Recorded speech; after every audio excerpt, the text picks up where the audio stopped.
এই দেশের যে মানে স্কাল্পচারের যে প্রয়াস নিজের জায়গা করে নিয়েছে। এটা মানে এত দিকে চলে গেছে স্কাল্পচার, এখন আর ওয়েস্ট ইস্ট ওরম ভাবে আলাদা করে ভাবার কোনো কারণ নেই।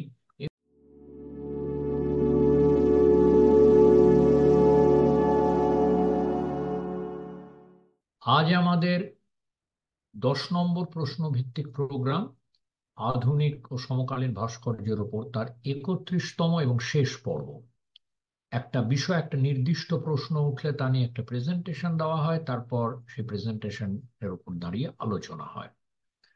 এ ব্যাপারে আহ, এগোনোর আগে একটা প্রসঙ্গ নিয়ে একটু বলে নিই।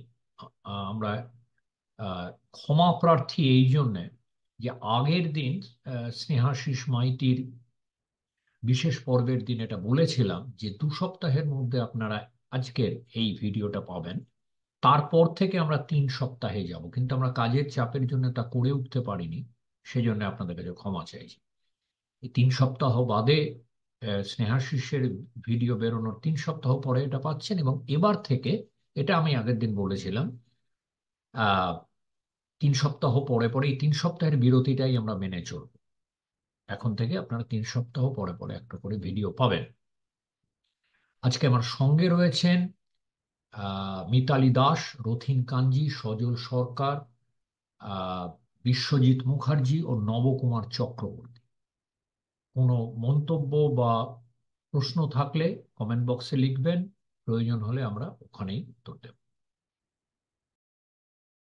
প্রশ্নটা একবার শেষবারের মতো দেখে নিলাম, আজকের পরে আর এই প্রশ্ন দেখা যাবে না।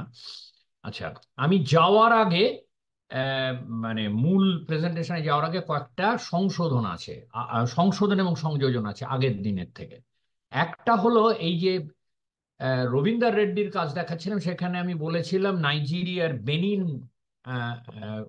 ট্রেডিশনের যে portrait, bronze portrait, royal portrait, তা সেটা আমাকে খুব ইনফ্লুয়েন্স করেছে, প্রভাব ফেলেছে, এবং উনি সেটা স্বীকার করেন। তা আমি সেইটা বলতে আমি খুব শর্টে বলেছিলাম আগের দিন, একটা জিনিস আমার দেখানো দরকার, সেটা আমি সেই ইমেজটা আজকে এনেছি। এই যে শ্রাইনটা, এটা হচ্ছে, এটা মুখে বলেছিলাম কিন্তু এই স্লাইডটা ছিল না আগের দিন। এই পোর্ট্রেট গুলো, আহ এই শ্রাইন, প্রত্যেক ওবা মানে রাজা, তার আগের রাজার স্মৃতিতে এবং অনারে একটা শ্রাইন তৈরি করেন, এবং আম, সেই শ্রাইনে এই পোর্ট্রেট গুলো রাখা থাকে, এবং প্রত্যেকটার মাথায় একটা করে গর্ত আছে, সে গর্ত থেকে একটা বিশাল আফ্রিকান হাতির দাঁত কার্ভিং করা, সেটা লাগানো থাকে মাথায়। এই রকম দেখতে লাগে শ্রাইনটা। এটা ভাবলাম একবার দেখিয়ে দিই। দ্বিতীয়ত হচ্ছে মৃণালিনী মুখার্জির শেষ কাজে এই যে ব্রোঞ্জ দিয়ে উনি কাস্ট করেছেন বিভিন্ন গাছের, পাম মানে তাল গাছের আম, ডাল এবং আম, পাতা। এটার একটা কম্প্যারিজন দেখানো উচিত ছিল আমার আব্বাস আকাভানের, যে ইরানিয়ান বর্ন ক্যানেডিয়ান আর্টিস্ট, তার কাজ আমি আগে দেখিয়েছিলাম। যে এই বিভিন্ন ধরনের বুনো ভেজিটেশন ইরাকের, তিনি ব্রঞ্জে বড় ম্যাগনিফাই করে, জিনিসগুলো ছোট ছোট হয় ভেজিটেশন, সেটাকে ম্যাগনিফাই করে ব্রঞ্জে কাস্ট করেছেন, এবং সেই এটা নিয়ে আমরা আলোচনা করেছি। যেন মনে হচ্ছে সেই আহ, ধ্বংসের পরে ডেড বডি কাফনের ওপর, সাদা কাপড়ের ওপর বিছানো, এইভাবে উনি এক্সিবিট করেছে, এটার সঙ্গে একটা মিল পাই আমি। আর আরেকটা, এটা সংশোধন, এই ইমেজ দুটো যখন দেখিয়েছিলাম আগের দিন 30 নম্বর পর্বে, তখন ইমেজের টাইটেলে একটু গন্ডগোল ছিল।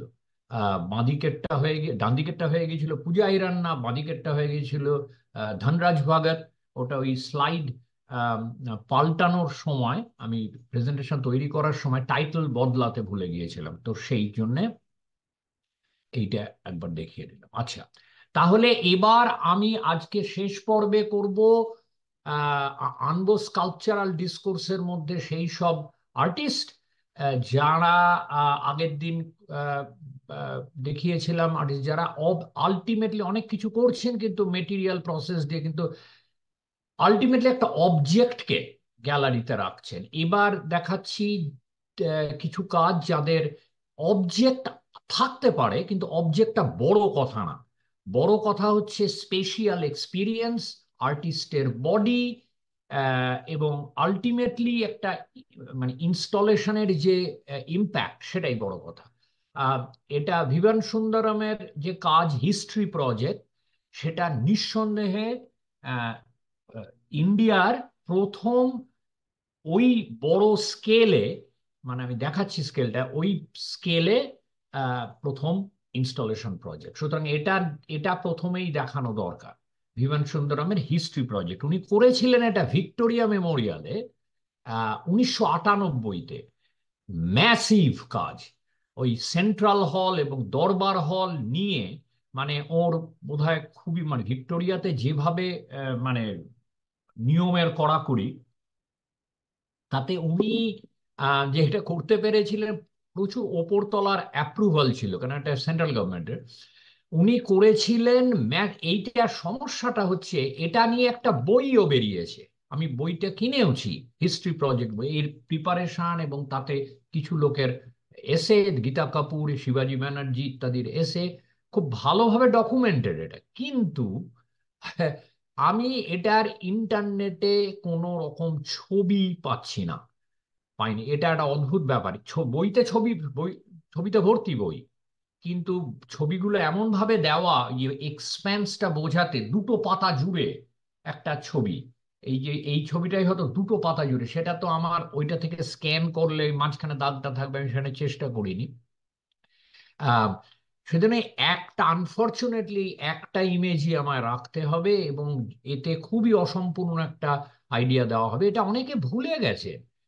আজকে ইনস্টলেশনের বা যা কাজ হচ্ছে, তাই দিয়ে এত অন্য দিকে চলে যায়, যে ভিভান সুন্দরম কিন্তু শুরু করেছিলেন এটা। আম, উনি বেসিক্যালি ওর কাজটা ছিল এই যে স্বাধীনতার, এটা ছিল 98-এ, হচ্ছে আম, আহ, ওই ইন্ডিয়ার যে ওই কত 50 বছরে, 50 বছর পূর্তিতে, 40, 97-তে 50 বছর হয়, 98-তে এটা আহ, মানে এটার প্ল্যান হয়েছে আগে থেকে, 98-তে ইনস্টলেশনটা করা হয়েছে 50 বছর পূর্তিতে স্বাধীনতার।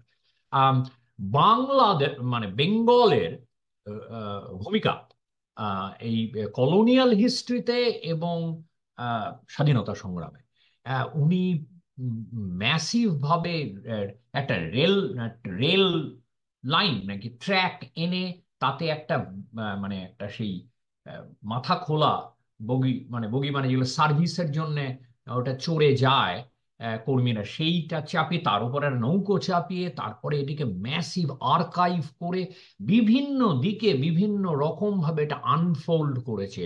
মানে ভিক্টোরিয়ার সেন্ট্রাল হল এবং ওই দরবার হল যে কি বিশাল, যারা গেছে তারা জানে। আহ, এবং সেটাকে পুরো উনি নিয়ে ভরিয়ে, এবং ওপরে ডোমের আশেপাশে এই যে আর্কিটেক্ট, পুরো আর্কিটেকচারটাকে উনি ইউজ করেছেন। যে এই আর্কিটেকচারটা ছিল কলোনিয়াল, মানে একটা ল্যান্ডমার্ক। কলকাতা তখন ক্যাপিটাল ছিল, যদিও ভিক্টোরিয়া যখন কমপ্লিট হয়েছে 1921-এ, তখন আর কলকাতা ভারতের রাজধানী নেই, কিন্তু যখন শুরু হয়েছে তখন রাজধানী ছিল।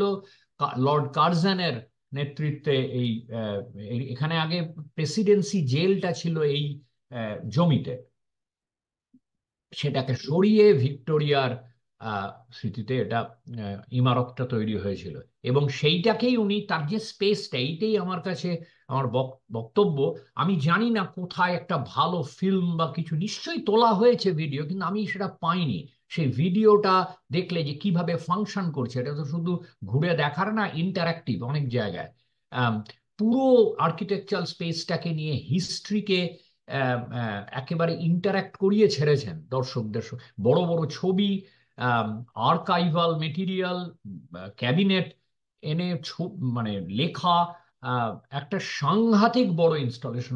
এত অ্যাম্বিশাস স্কেলে ওই ইনস্টলেশন আমার ধারণা ইন্ডিয়ায় আর হয়নি তারপরে, এত অ্যাম্বিশাস স্কেল। সুতরাং এইটা আমি প্রথমেই দেখাতে বাধ্য। তারপরে শিল্পা, এই এই এই যে কাজগুলো এখন দেখাবো, তার মধ্যে কিছু আমি আগে দেখিয়েছি অন্য প্রোগ্রামে অনেক দিন আগে। আমি আরেকবার দেখাচ্ছি। শিল্পা গুপ্তর ভেনিস বিয়েনালেতে একটা কাজ দেখেছিলাম যে আহ, এইগুলো সমস্ত শুলের মতো পাইক, তাতে প্রত্যেকটাতে একটা করে টাইপড কাগজে একটা গান বা কবিতা লেখা, সেটা বিধিয়ে দেওয়া ওতে, আর ওপর থেকে ঝুলছে মাইক্রোফোন, যেটা পুরোনো আমলের যে মাইক্রোফোনগুলো, কিন্তু ওটা মাইক্রোফোনটা কিন্তু উল্টে দিয়েছে, সেটা স্পিকারের কাজ করছে এটার মধ্যে দিয়ে।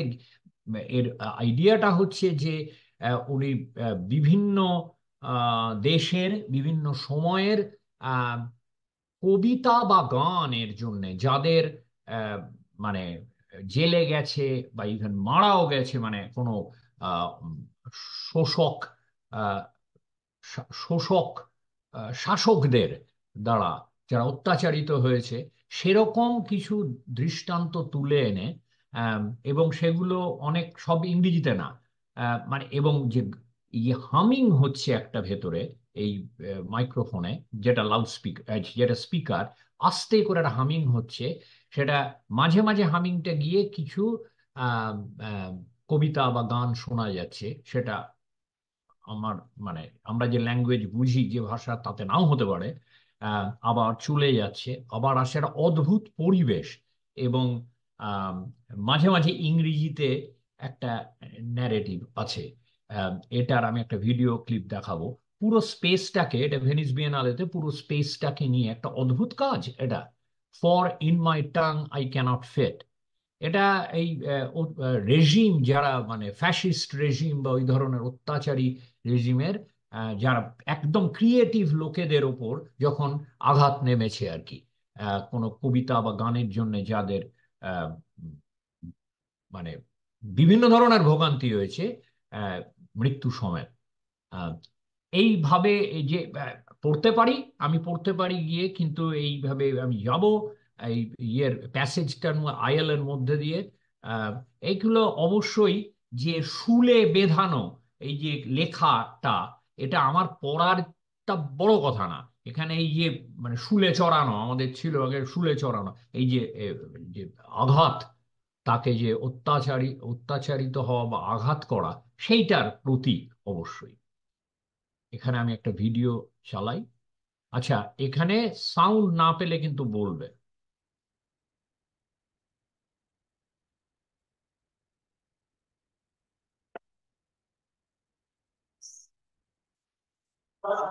Open.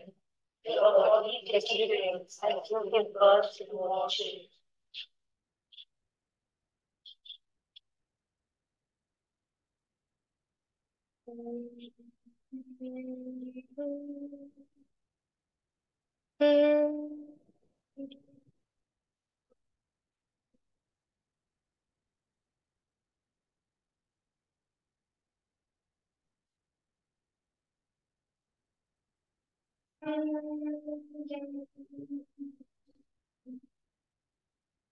Do you have a message for the glowing beings? Repeat the word the far, please.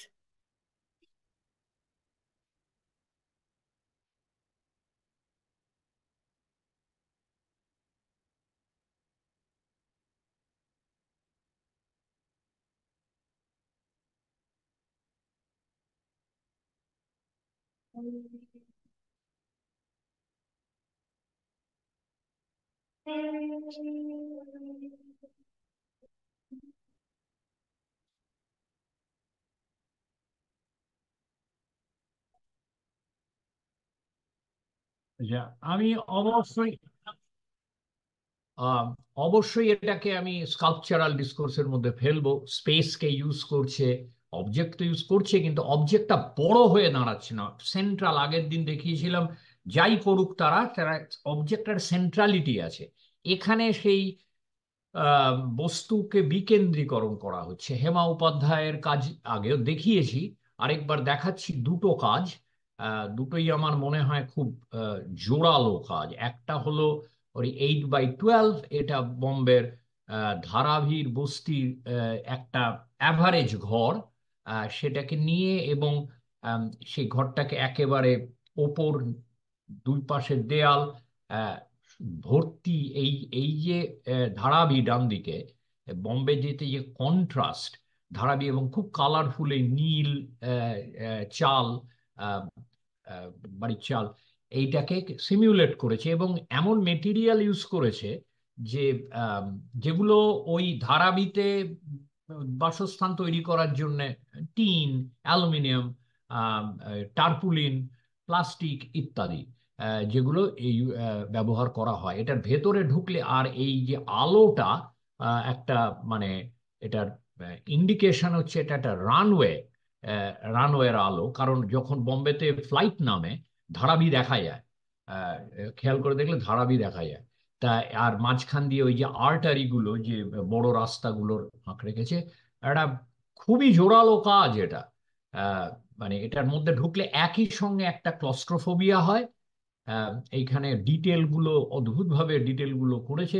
Claustrophobia হয় একটা, যে চতুর্দিক থেকে যেন গিলতে আসছে, চেপে দেবে, ওপর মাথার ওপর দুপাশ সামনে চেপে দেবে। আবার অ্যাট দ্য সেম টাইম যখন এই আম, হঠাৎ ঢুকলে ক্লস্ট্রোফোবিয়া হবে, কিন্তু এই ছোট ছোট ডিটেল গুলো যে দিকে যখন নজর দেওয়া যায়, অদ্ভুত একটা মনে হয় যেন লিলিপুটের, আমি জায়েন্ট লিলিপুটের দেশে আমি দেখছি, মানে একটা অদ্ভুত অনুভূতি হয়।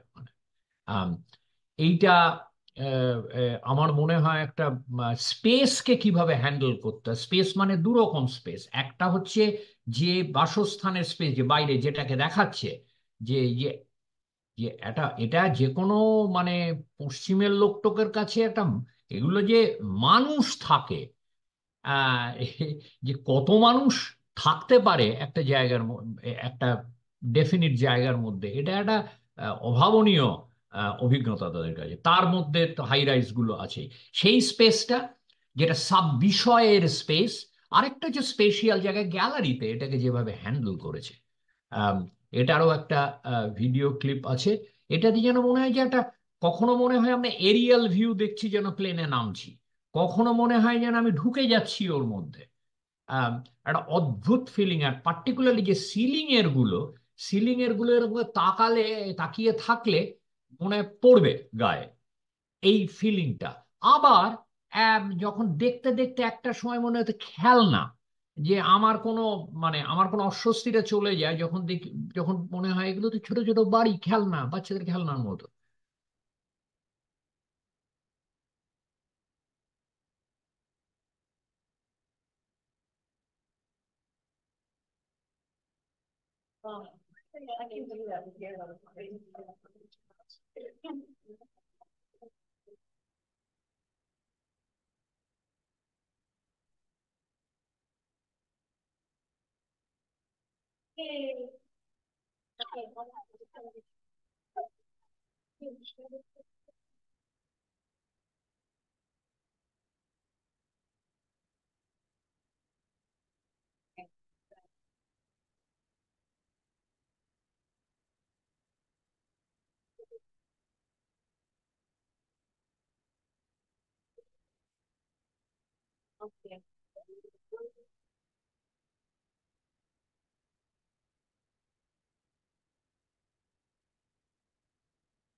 আহ, আশা করি সব সাউন্ড যাচ্ছে ঠিক মতো। আরেকটা কাজ, এটাই স্যাডলি এটাই বোধহয় ওর শেষের দিকের কাজ, কারণ এটা 15 সালে, সেই 15ই ডিসেম্বরে ও খুন হয়। আম, একটা শেলফে প্রচুর পাখি, ছোট ছোট কিনতে পাওয়া যায় পুতুল পাখি, কিন্তু সেগুলো সবই মানে পাখিগুলোকেও নিয়ে ওটাকে শেপ করেছে, রং করেছে, যে বিভিন্ন পরিযায়ী পাখির আহ, রূপ দিয়েছে। সুতরাং এই পাখিগুলোকে অল্টার করেছে, ম্যানিপুলেট করেছে, এবং সেগুলোকে নানান রকম ভাবে, যেরকম বাড়িতে খেলনা পাখি সাজানো থাকে কোনোটা একটা ছোট পেডেস্টালের ওপর, এবং প্রত্যেকটার মুখে একটা করে টেক্সট, সে টেক্সটে একটা করে লাইন, অসমাপ্ত লাইন হতেই পারে, যেটা একটা কোনো প্রবন্ধ, কবিতা, উপন্যাস থেকে নেওয়া, এবং প্রত্যেকটার মধ্যেই যে একটা মাইগ্রেশন বা মানে ডিসপ্লেসমেন্ট, এই এই নিয়ে আর কি একটা বিষয়, সেই বিষয় সেটা পড়লে হয়তো, ফ্রেজটা পড়লে ওরম ভাবে বোঝা যাবে না, কিন্তু এবং শুধু ডিসপ্লেসমেন্ট না, আহ, এটা যে লেখাগুলো, সেগুলো আরবানিটি, এই আরবান প্ল্যানিং, মডার্নিটি, মানুষের সঙ্গে তার যে যে নগরের যে স্পেস, তার আহ, সম্পর্ক, এই সব নিয়ে, শুধু এই যে ডিসপ্লেসমেন্ট তা না।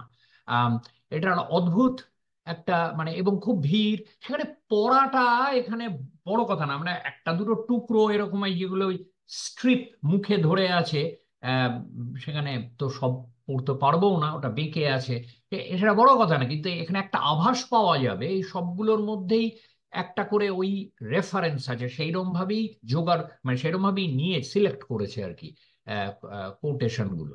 আম, এবং এই পাখির আহ, অনেকগুলোই বা প্রত্যেকটাই পার্টিকুলার রিসার্চ, এটা রিসার্চ বেসড প্রজেক্ট, রিসার্চ করে সে পাখির যে রং হওয়া দরকার বা একটু অন্যভাবে ম্যানিপুলেট, সেটা করেছে। সব সময় যে পাখিটা ওই পরি যে একটা পার্টিকুলার, এগুলো প্রত্যেকটাই কাল্পনিক পাখি না, প্রত্যেকটাই পরিযায়ী পাখি, এবং সেই পরিযায়ী পাখি যেরকম দেখতে হওয়া দরকার সেরকম হয়তো আসলটা ছিল না, আম, যেটা মানে দোকান থেকে কেনা, সেটাকে রূপ দিয়েছে। আহ, এটা আম, মানে স্কাল্পচারের একটা পুতুল পাখি তো এগুলো, সেই পুতুলের চলে আসে কিন্তু, আহ, প্রশ্নটা চলে আসে কিন্তু কিরকম ভাবে ইয়ে করেছে, মানে তাকে তার যে ট্রান্সফরমেশনটা কি অদ্ভুত, আমার মানে, আর এটা অসম্ভব পাওয়ারফুল কাজ মনে হয়েছিল। আম, একদম ডিটেল দেখলে খুব কিউট কতগুলো পাখির পুতুল, কিন্তু তারপরে ওইটা পড়লে, তারপরে পিছিয়ে এলে যে ভিড়, পুরো শেলফটার যে উপর যে ভিড়, সেটাতে, এবং অদ্ভুতভাবে অ্যারেঞ্জ করা, অ্যারেঞ্জ করার মধ্যে কোনো সিমেট্রি নেই, এদিকে এটা ওদিকে এটা, অনেকটাই এলোমেলো দেখতে আর কি। আম,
আমি আর এই যেটা তখন খেয়াল হয়নি, অবশ্য করা যেতও না, আমি তো ফোনে ছবি তুলেছি, যে ওই কিছু লেখাকে ক্লোজ আপ দেখা, সেটা করিনি আর কি। আচ্ছা, জিটিশ কাল্লাতের একটা কাজ আছে, এগুলো আমার কাছে হচ্ছে যেখানে আর্কিটেকচারটাকে, স্পেসটাকে প্রাধান্য দেওয়া হচ্ছে, অবজেক্টগুলো সব সেটাকে সার্ভ করছে, অবজেক্টটাকে, আগের দিন যা দেখেছি অবজেক্টটাই বড় হয়ে দাঁড়াচ্ছে তা নয়, অবজেক্ট থাকতে পারে নাও থাকতে পারে, বা টেক্সট দিয়ে ডিফিউজ করে দিচ্ছে, কিন্তু আর্কিটেকচারাল স্পেসটা, এবং সেখানে একটা হিস্টোরিক জায়গা আছে, যেমন জিটিস কালাতের এই কাজটা, এটা পাবলিক নোটিশ নাম্বার 3, এটা আর্ট ইনস্টিটিউট শিকাগোতে করেছিল। ওর একটা পাবলিক নোটিশ নাম্বার 1 আছে, নেহেরুর একটা স্পিচ স্পিচ বা প্রবন্ধ। পাবলিক নোটিশ নাম্বার 2 হচ্ছে গান্ধীর যে অসহযোগ আন্দোলনের যে কলটা, কিন্তু সেগুলোর ইনস্টলেশন কিন্তু অন্যরকম গ্যালারির মধ্যে। এইটা, এই যে বিল্ডিংটা, এটা বিল্ডিংটা ঠিক যেরকম ছিল 1890-এর দশকে, আহ, সেরকম এখন না, অনেক পাল্টেছে। এটা হচ্ছে আর্ট ইনস্টিটিউট অফ শিকাগো, তো অত্যন্ত প্রেস্টিজিয়াস আর্ট স্কুল এদেশের। মানে অত্যন্ত, মানে প্রথম 5-6টা আর্ট স্কুলের মধ্যে একটা, খুবই নামকরা, এবং মিউজিয়াম আছে সঙ্গে। এবং এইখানে বিবেকানন্দ সেই সর্বধর্ম সম্মেলনে 1893 সালে উনি বক্তৃতা দিয়েছিলেন, সে আমরা যেটা জেনে আমরা বড় হয়েছি। সেই সিঁড়িগুলো, সেই এগুলো এগুলো ঠিক ওরকম নয়, ওটা পাল্টেছে, কিন্তু মোটামুটি এই বিল্ডিংটা, যার জন্যে ওই সামনের যে বিশাল রাস্তা শিকাগোতে, আম, সেটার নাম হচ্ছে মিশিগান অ্যাভিনিউ। কিন্তু এই অংশটা আর্ট ইনস্টিটিউট শিকাগোর সামনের টুকুর নাম দেওয়া হয়েছে স্বামী বিবেকানন্দ অ্যাভিনিউ। সেটা ভারতীয়দের চাপেই হয়েছে, কিন্তু তা ও যেটা করেছে, জিতিশ কাল্লাত, এই সিঁড়ির রাইজার গুলো, এই যে রাইজার গুলো, এগুলোতে বিবেকানন্দ স্পিচের টুকরো নিয়ে ফ্লুরেসেন্ট ইয়েতে এগুলো সব জ্বলছে আর কি, ফ্লুরেসেন্ট অক্ষরে রেখেছে। কিন্তু এর সঙ্গে আরেকটা ব্যাপার আছে, ওইটা হয়েছিল মানে ওই যে সর্বধর্ম সম্মেলনটা শুরু হয়েছিল 1893-এর 11ই সেপ্টেম্বর, 9/11। আর এইটা করেছে 2010 সালে। সেখানে ও ওই 2001-এর যে 9/11 দেশে, তারপরে এ, এ, জর্জ ডাব্লিউ বুশের আমলে এই যে কালার কোডেড থ্রেট কোড হয়ে গিয়েছিল দেশে, যে গ্রিন, অরেঞ্জ, মানে ইয়ে ব্লু, গ্রিন, অরেঞ্জ, রেড হচ্ছে হাই অ্যালার্ট, কোনো টেরোরিজম আবার একটা হতে পারে।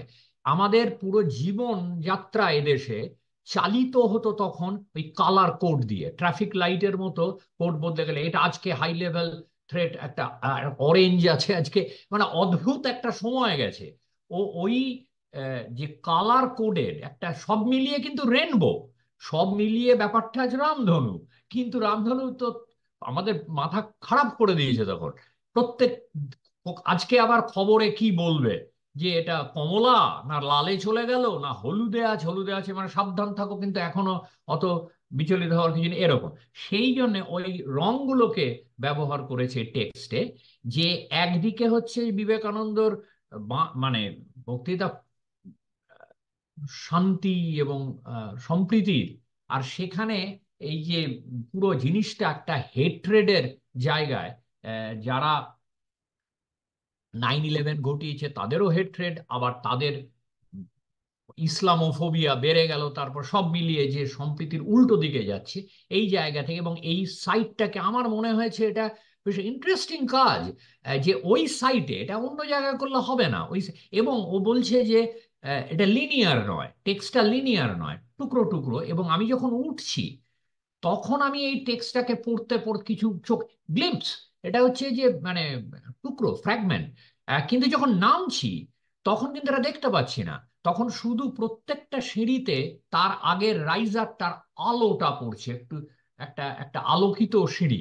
এই পর্যন্ত আমি শুধু উঠছি তখন দেখতে পাচ্ছি। এইখানে আমি একটা ইউটিউব, এটা একটা জাস্ট 1 মিনিটের একটা একটা মিউজিক আছে এর সঙ্গে। মিউজিকটা যদি শোনা যায় ওটাকে উপেক্ষা করাই ভালো। আমি মিউজিকটা দেবো, আমি সাইলেন্ট করব না, কিন্তু মিউজিকটার সঙ্গে এটা কোনো সম্পর্ক নেই। মিউজিকটা যে ইউটিউবে যে দিয়েছে, সে মিউজিকটা লাগিয়ে দিয়েছে। I saved $700 with Liberty Mutual. Crazy what you can get with those savings.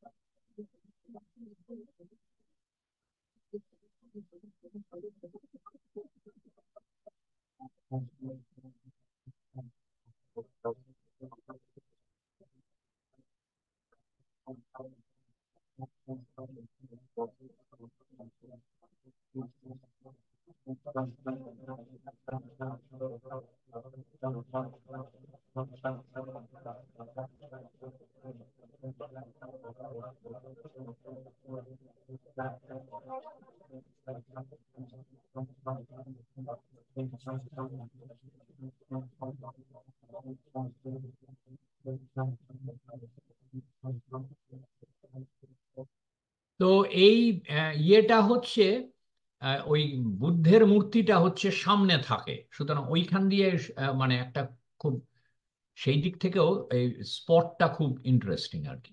সামনে ঢুকতে এই বুদ্ধের মূর্তিটা আছে। এবার পুষ্পমালা এনকে আমি ফিরিয়ে আনলাম, কারণ আগের দিন দেখিয়েছিলাম ওর স্কাল্পচার নিয়েই আহ, আহ, শুরু করেছিলেন বড়দায়, উনি স্কাল্পচারের ছাত্রী, কিন্তু উনি যেটা আজকে যার জন্য পরিচিত, এটা 90s এর মাঝামাঝি থেকে উনি যান স্টেজড ফটোগ্রাফ। উনি অসম্ভব র্যাডিক্যাল মহিলা, র্যাডিক্যাল আর্টিস্ট। তো উনি একটা মাদার ইন্ডিয়া, মাদারল্যান্ড সিরিজ করেছিলেন। এখানে আমার কাছে এটাকে ফটোগ্রাফটা এক্সিবিট, কিন্তু ওর যে আমি এটাকে স্কাল্পচারাল ডিসকোর্সের মধ্যে ধরবো, তার কারণ উনি সেট ব্যবহার করছেন, একটা স্পেসকে ব্যবহার করছেন, আলটিমেটলি আমরা ফটোগ্রাফটা দেখতে পাচ্ছি। কিন্তু এই যে পুরো কাজটা, এটা মধ্যে তো একটা একটা টাবলোর ব্যাপার আছে, একটা তৈরি করার ব্যাপার আছে।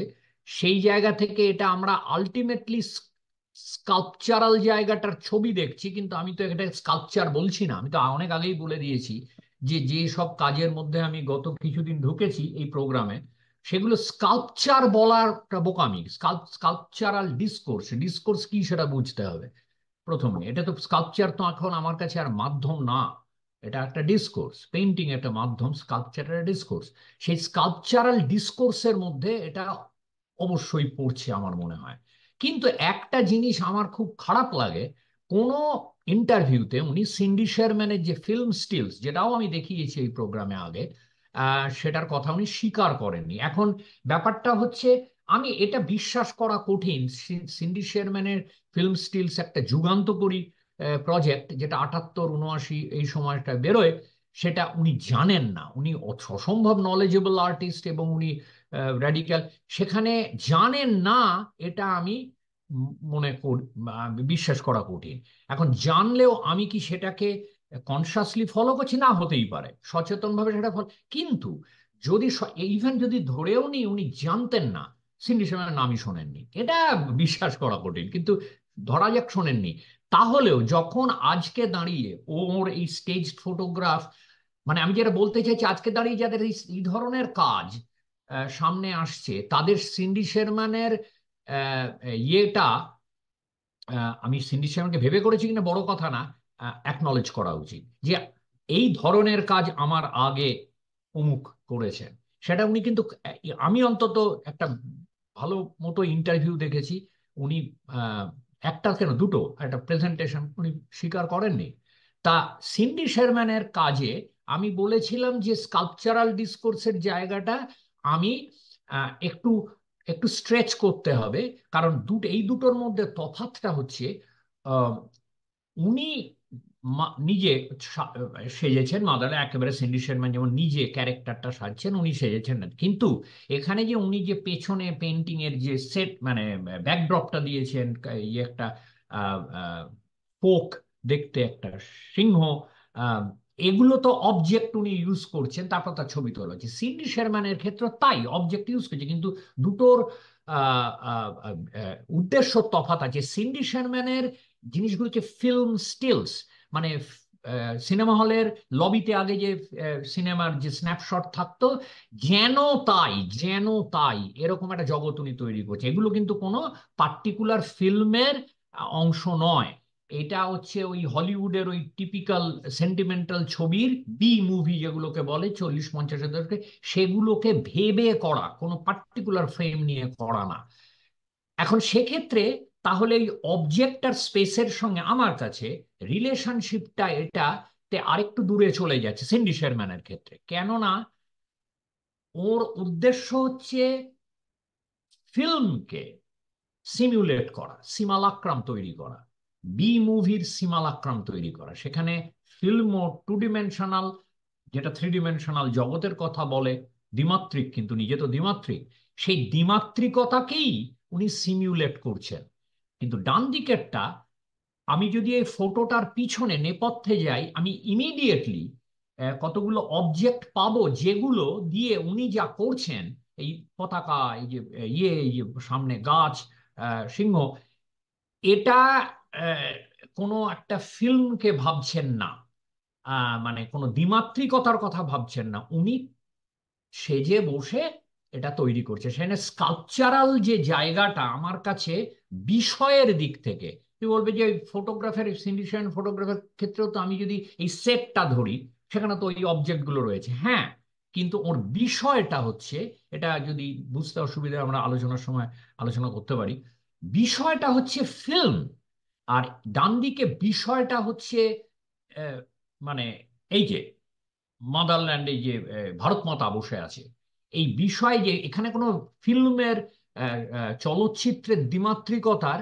কোনো ইন্টারভেনশন এখানে ডান দিকেরটা নেই। সেই ডান দিকেরটা আমার কাছে স্কাল্পচারাল ডিসকোর্সের আরো কাছাকাছি, বাঁ দিকেরটা একটু, যদিও আমি এটা দেখিয়েছিলাম এই বোধহয় 20 নম্বর পর্বে, কিন্তু তবু দুটোর মধ্যে সম্পর্কটা আছে, সেটাকে অ্যাকনলেজ করা দরকার। এইটা উনি একটা সিরিজ করেছেন, এর মাদারল্যান্ড সিরিজ, তাতে গ্রেট স্যাংডের ভগৎ সিং একদম সেট সাজিয়ে করে ফটোগ্রাফটা উনি মানে সিন্ডি শেরমান আবার নিজে টাইম শাটার দিয়ে একাই করেছেন, আর কেউ থাকতো না ওই সময় স্টুডিওতে, ওনার টানা, ওর ফটোগ্রাফার আছে একজনের তোলা ছবিটা, একদম মানে উম, মানে এটা ঠিক করা যে তিনি তুলবেন। এখানে যেরকম where angels fear to tread, এটাও মাদারল্যান্ড সিরিজের, এই যে নানান রকমের যে এই যে ম্যানিকিন দিয়ে আহ, উনি একটা তাবলো তৈরি করে পেছনে পেন্টিং দিয়ে, এই জায়গাটা উনি স্পেসকে ধরছেন, একটা খুব কৃত্রিম একটা স্পেস তৈরি করছেন, তার মধ্যে দিয়ে পলিটিক্যাল বক্তব্য আছে, আলটিমেটলি আমরা একটা ফটোগ্রাফ দেখছি। কিন্তু আমার কাছে ওর body, body in space, object in space, এগুলো সব আসছে।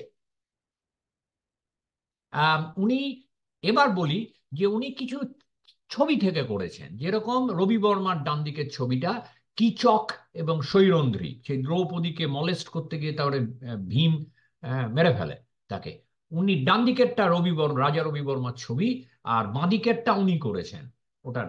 এইটাকে আমি বলবো অনেকটা সিন্ডি শেরম্যানের দিকে যায়। এখানে কোনো ত্রিমাত্রিকতার যে ভূমিকাটা, সেটার মধ্যে একটা ছবি, একটা পেইন্টিং, হিস্ট্রিতে একটা পেইন্টিং এসে ইন্টারভিন করছে। সুতরাং এটাকে আমি আগের গুলোর থেকে একটু কম স্কালপচারাল ডিসকোর্সের একটু মার্জিনে ধরবো, কিন্তু আগের গুলো যে দেখালাম ওগুলো আমার কাছে স্কালপচারাল ডিসকোর্সের খুবই, মানে আমি যেভাবে ব্যাখ্যা করি, আমি যেভাবে বুঝি, তাতে খুবই একটা কেন্দ্রীয় রোল। এটা যেরকম, এটা অমন ঠাকুরের বঙ্গমাতা ভারত মাতা থেকে উনি করেছেন, এটা একটা ছবি থেকে নিচ্ছেন, একটা ছবি থেকে, যেটা আমার কাছে এই অন্যগুলোর থেকে একটু স্কালপচারাল ডিসকোর্সের যে এর ভূমিকাটা একটু কম, কিন্তু অন্যগুলোতে আছে, আমি যে প্রথম দু তিনটা দেখালাম। এবার আসছে শকুন্তলা কুলকার্নি। শকুন্তলা কুলকার্নিকে আমি প্রথম দেখি ভেনিস বিয়েনালেতে, ওর কাজ, মানে ওকে না, ওর কাজ দেখি। উনি এই ধরনের বেতের স্ট্রাকচার আর্মার তৈরি করেন, এটা একেবারেই মানে নারীর যে নিরাপত্তা এবং নারীর যে আমাদের সোসাইটিতে যে স্পেস চলাফেরা, সেই জায়গা থেকে, এবং উনি ওইগুলো পড়িয়ে, ওরও আলটিমেটলি ফটোগ্রাফ, উনি পড়ে দাঁড়ান বিভিন্ন জায়গায় এবং ছবি তোলা হয়। আম, আহ, ওর এইখানে এইখানে উনি যাচ্ছেন, হ্যাঁ, রাস্তা পেরোচ্ছেন, আহ, ওকে ওর মানে একটা টিম আছে করে দেয়, বা এখানে এরকম বিভিন্ন, এইখানে আমি রেবেকা হর্ন দেখিয়েছিলাম, জার্মান, 60-এর দশকে, উনি নানান রকম প্রস্থেটিক্স ব্যবহার করেন, যেটাতে এই যে নারীর যে আহ, সমাজে চলতে যে নানান রকম রেস্ট্রিকশন এবং নিরাপত্তার অভাব, এইগুলো, যে আমি আমার হাতটাকে বড় করে দিলাম, এটা এটা নানান ভাবে উনি, আমি এটা দেখিয়েছিলাম, এটা গিয়ে দেখে নিলেই হবে, ওই 20 নম্বরেই বোধহয়। আহ, ওটা রেসে ওর ক্ষেত্রে উনি কিন্তু একদম রেবেকা হর্নে, এটাও ওকেও আমি অন্তত একটা দুটো যে টক শুনেছি ওর, উনিও রেবেকা হর্নের কথা স্বীকার করেননি। কি এইটা একটা সমস্যা, এই উম, আমি জানি না, মানে এটা আমি মানে আমার মনে হয়েছে এটা একটা সমস্যা ইন্ডিয়ায় আর্টিস্টদের যে অন্য মানে কিউবিজমের কথা বলতে গিয়ে পিকাসোর এর মানে পিকাসোর কাছে ঋণ অ্যাকনলেজ করবে, কিন্তু আরো পরে কার আর্টিস্টদের ক্ষেত্রে বলতে চায় না লোকে।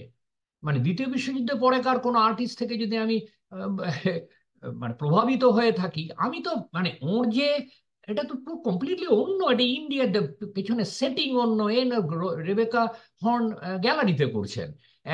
এটা স্বীকার করতে দোষ কি? আরেকটা ব্যাপারেও ভীষণ তফাৎ, সেটা যে খুব ইন্টারেস্টিং, সেইখানেই আমার ওর ওর কাজকে খুব ইন্টারেস্টিং মনে হয় যে ওর কাছে এই যে এইটা পড়ে যে উনি চলছেন সেটার তাতে যে অসুবিধাটা হচ্ছে তার পাশাপাশি আবার এটা একটা বর্ম। উনি এটার নাম দিয়েছেন ওই জন্যে of bodies, armour and cages, সিরিজটার নাম। মানে সুতরাং রেবেকা হর্নের কাছে শুধু এই অসুবিধেটা, আমার যে এই যে রেস্ট্রিকশনটা হচ্ছে বড় কথা। আর ওর রেস্ট্রিকশন সত্ত্বেও যে আমি আমার বডি চলছে, আমি এটা। আর ওর হচ্ছে যে উনি উনি কোনো অ্যাকশন, উনি ভিডিও করেছেন কিন্তু ওর এই সেটা অন্য রকমের ভিডিও। এইটা পড়ে দাঁড়ানো সব স্টিল ছবি। এখানে উনি বলছেন যে এটা যেরকম আমি একটা মানে আমার এই মেয়েদের নিরাপত্তায় যে আমি যেরকম এটা এটা আমার আম, অসুবিধে হচ্ছে চলতে, তা তেমনি আবার এটা আমাকে প্রোটেক্ট করছে। এই জায়গাটা আছে যেটা আমার কাছে মনে হয়েছে খুব ইম্পর্ট্যান্ট ওর ক্ষেত্রে।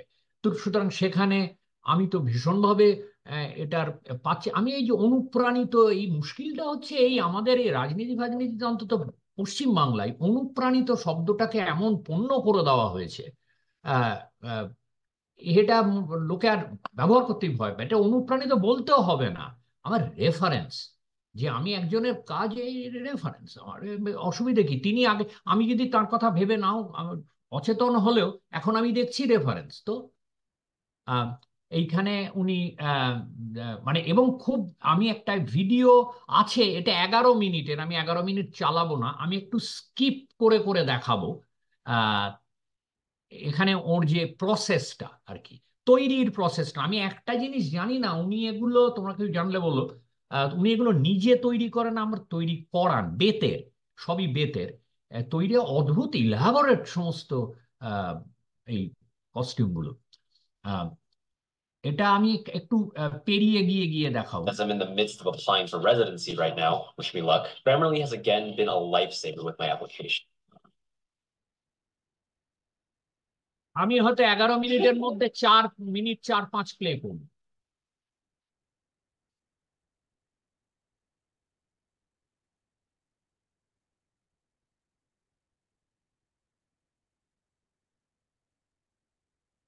অসম্ভব দক্ষতার সঙ্গে বানানো, যে বা যারাই বানিয়ে থাকে।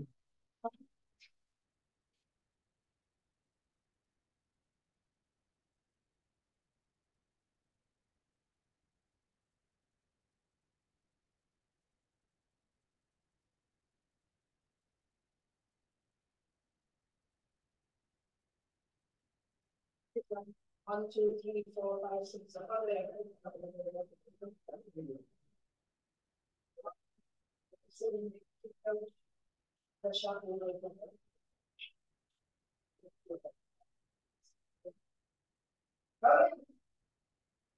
Stop.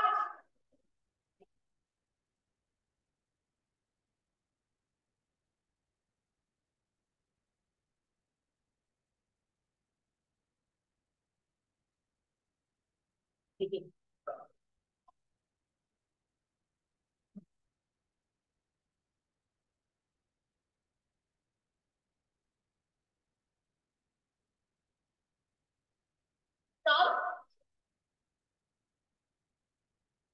Okay.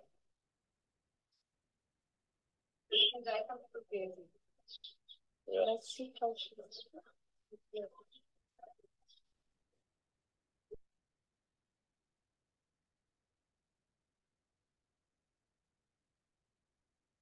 You can a little more. Go, DJ, go.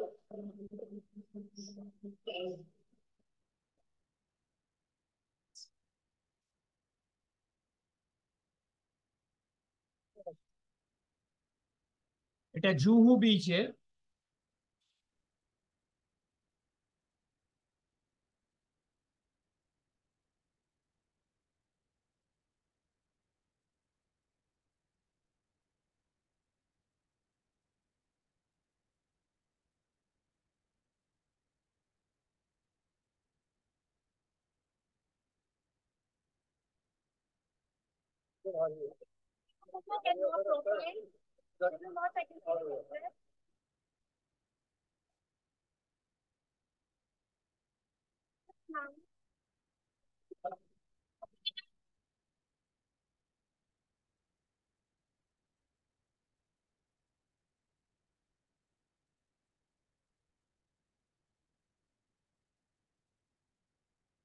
What's the city that's like? Yeah, great, great, great.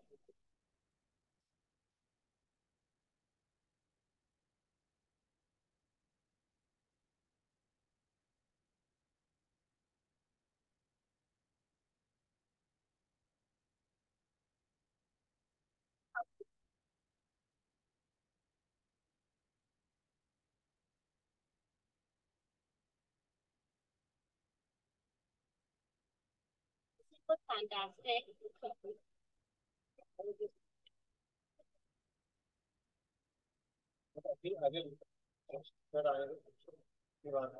वो देना ये okay nice nice nice um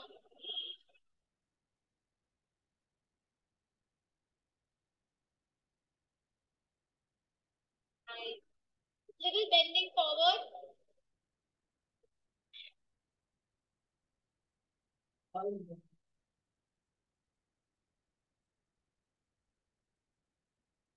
Chapu, can you get on that pedestal? Whatever you say, yeah. On that dabba there. Yeah. Less than the dash forward. No, right. Yeah. Nice, that nice, a little angle. Good hard, no?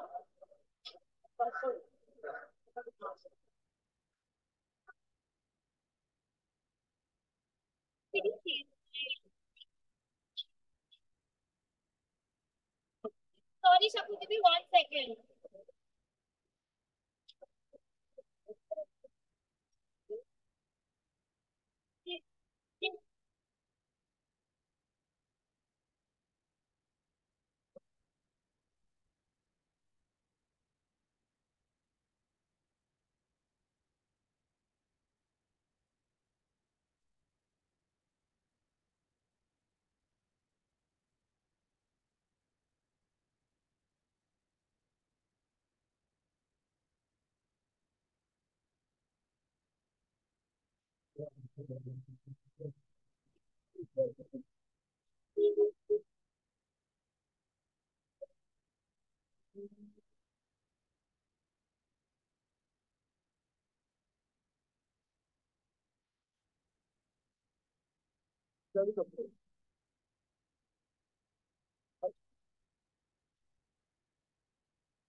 Better?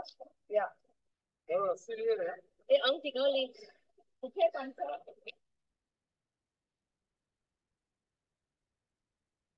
Yes.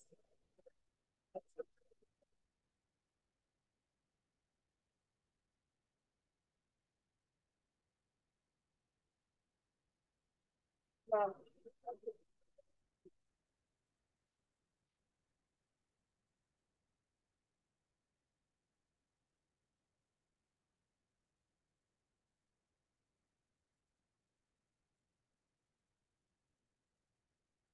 তো এটা এই যে Asiatic সোসাইটির এতে আহ, সিঁড়িতে দাঁড়ানো, এবং এগুলো ডিসপ্লে করা হয়।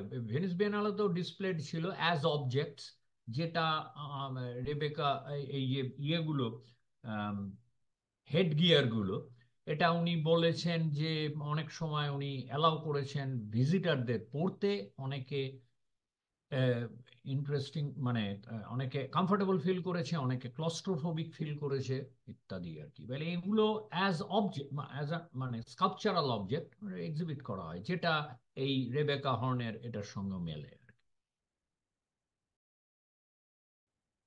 এটা আমি আহ, খুব বেশি বাড়াতে চাইছি না, কারণ এটা অনন্তকাল চলবে। আগের দিনই বলেছিলাম অনন্তকাল চলবে। আমি কিছু স্যাম্পল দেখালাম, বিভিন্ন ভাবে কাজ হচ্ছে, আরো অন্যভাবে কাজ হচ্ছে। সেগুলো একটা তো বলেইছি যে এগুলো নিয়ে ইনফরমেশন অপেক্ষাকৃত অনেক কম পেন্টিং টেন্টিং এর থেকে।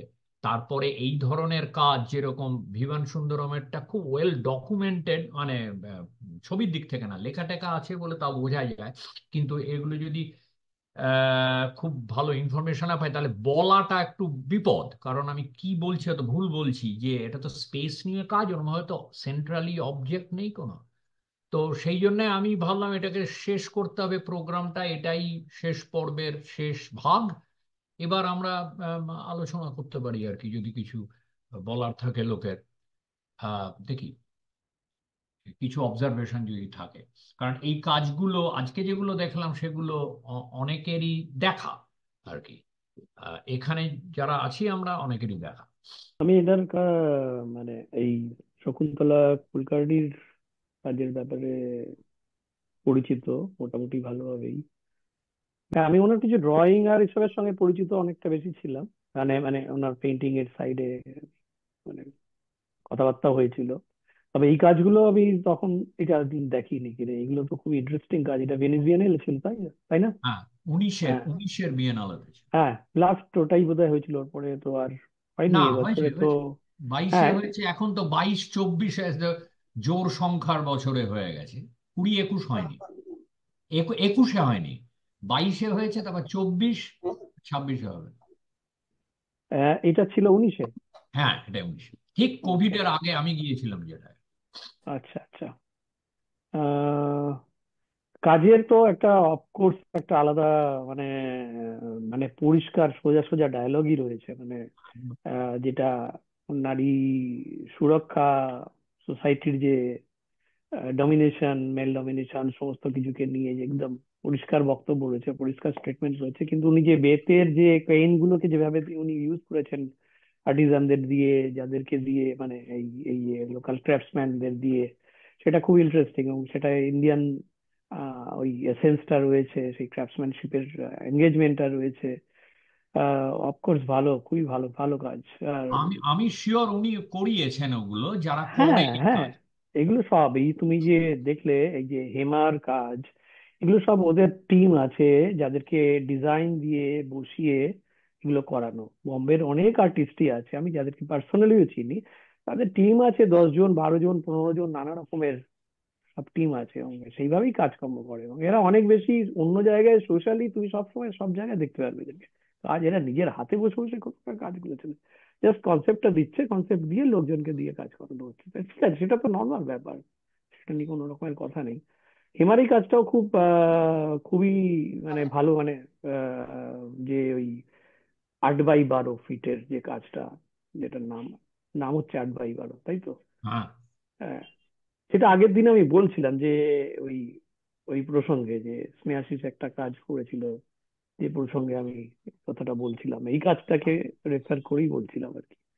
এটাতে হিমার প্রথম কাজে যখন ও ট্রিয়েনাল ইন্ডিয়াতে হয়েছিল দিল্লিতে, হিমা জাস্ট পাসড আউট, সবে জাস্ট 1 বছর 2 বছর হলো বোধহয় বেরিয়েছিল, এরকম হবে। তখনও একটা বিরাট বড় ইনস্টলেশন করেছিল।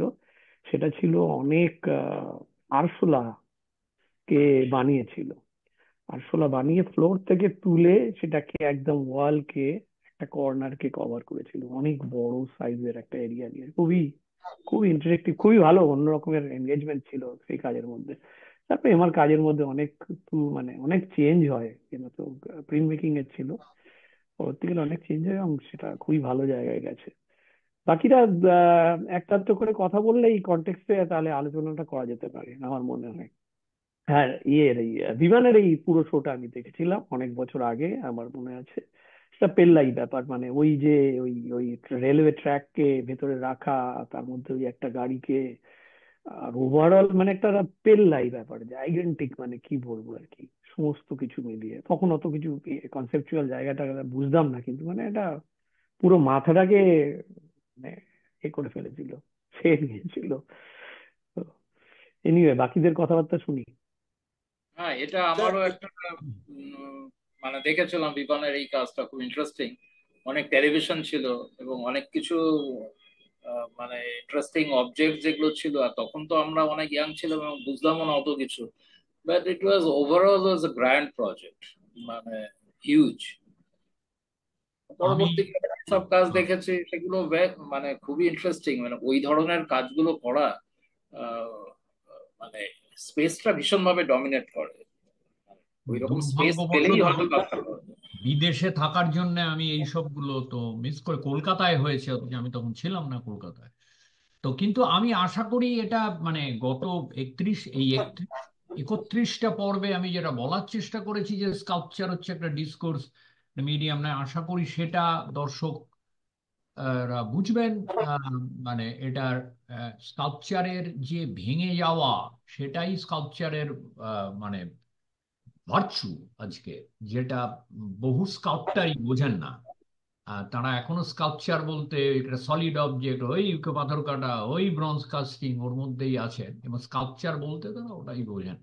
তো এই জায়গা থেকে দেখা আর কি। এবং আমি যেটা আরেকবার বলে দিই, যেটা আমি গত আহ, পর্বে এবং তার আগে বলেছিলাম যে গত পর্বেই বোধহয়, যে ইন্ডিয়ায় যে সেকুলার স্কাল্পচারে কোনো ট্র্যাডিশন নেই, ইন্ডিয়া বলে না, ওয়েস্টের বাইরে কোথাওই নেই।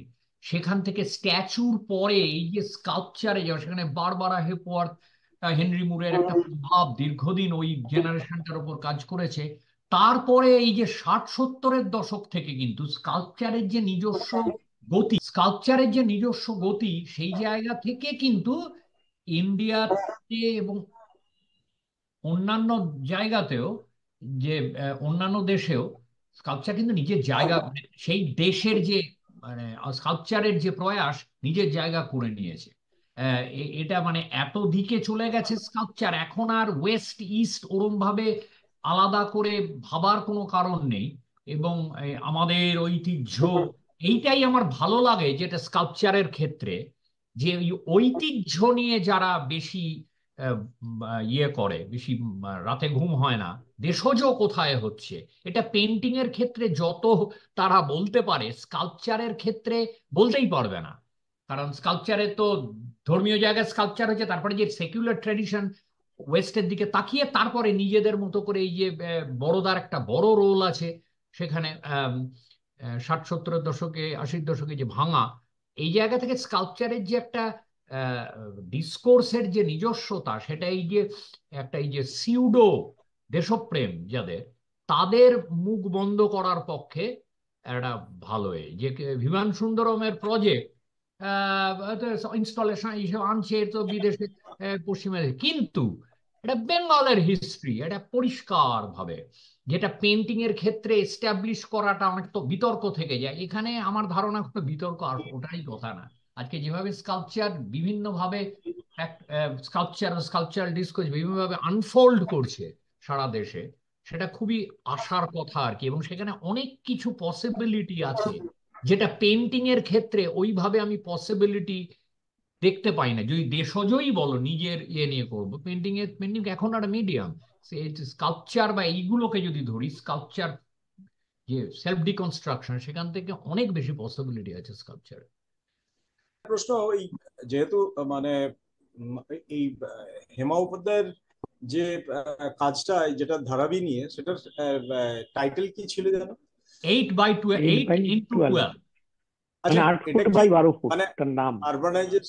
আরবানাইজেশনের একটা যে জায়গা, সেই জায়গা থেকে মানে প্রশ্নটা করছে, আমি 2012-তে আমি এখানে একটা ক্লিয়ার হওয়া দরকার। সেটা হচ্ছে যে 2012-তে আমি ধারাবি গিয়েছিলাম, ধারাবিতে ফটোগ্রাফি করতে গিয়েছিলাম, এবং ওখানকার প্রায় অর্ধেকটা মানে একটা বিরাট জায়গা। তো যাই হোক, অত্যন্ত মানে দুর্গন্ধযুক্ত একটা মানে অত্যন্ত ঘৃণ্য জায়গা আর কি, যার মধ্যে মানুষ থাকে।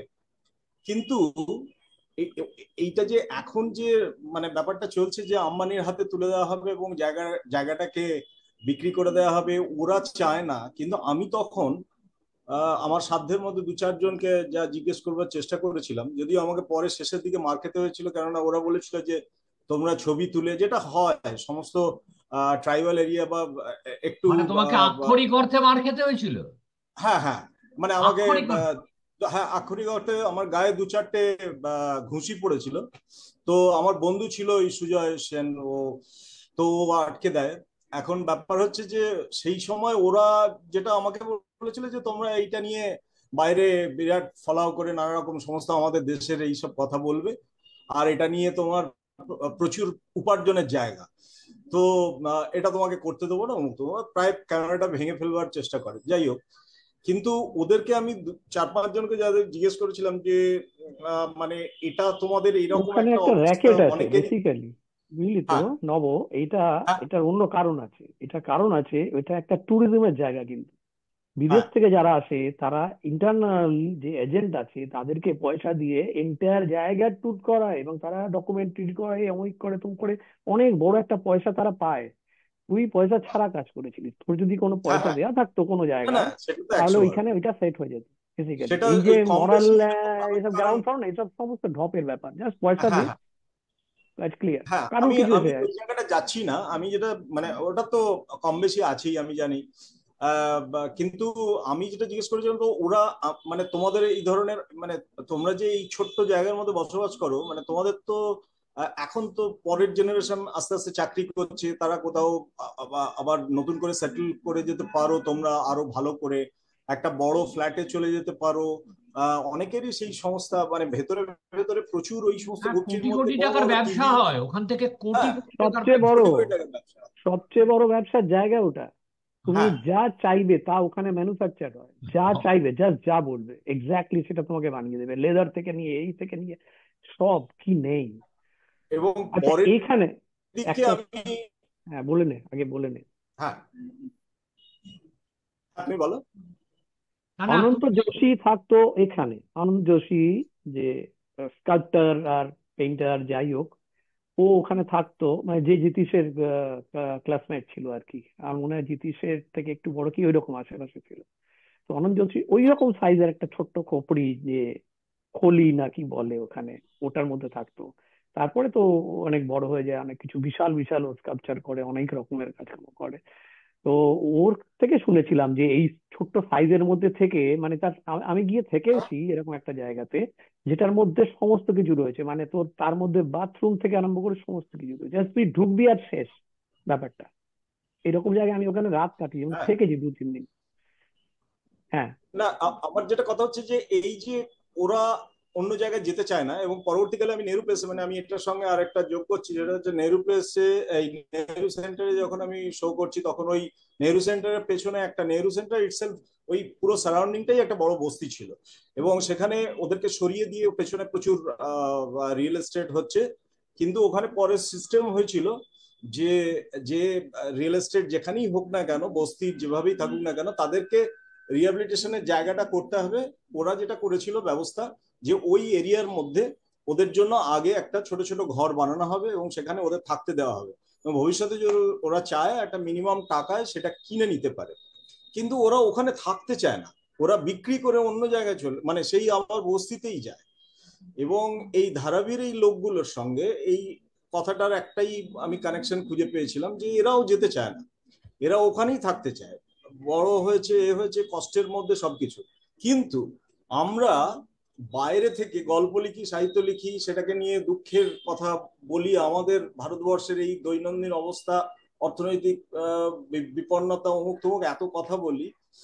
হেমাও যেভাবে প্রজেক্টটা করেছে, যে এরকম একটা অবস্থান যার মধ্যে আমাদের থাকতে হয়েছে, কিন্তু ওরা বিলিভ করে না, ওরা একদম একটা অন্য পারসেপশন, আমি জানি না, সেটা আমার কাছে খুব একটা ক্লিয়ার নয়, এ- মানে এ- ওদের এত কথা এটা না, হয়নি।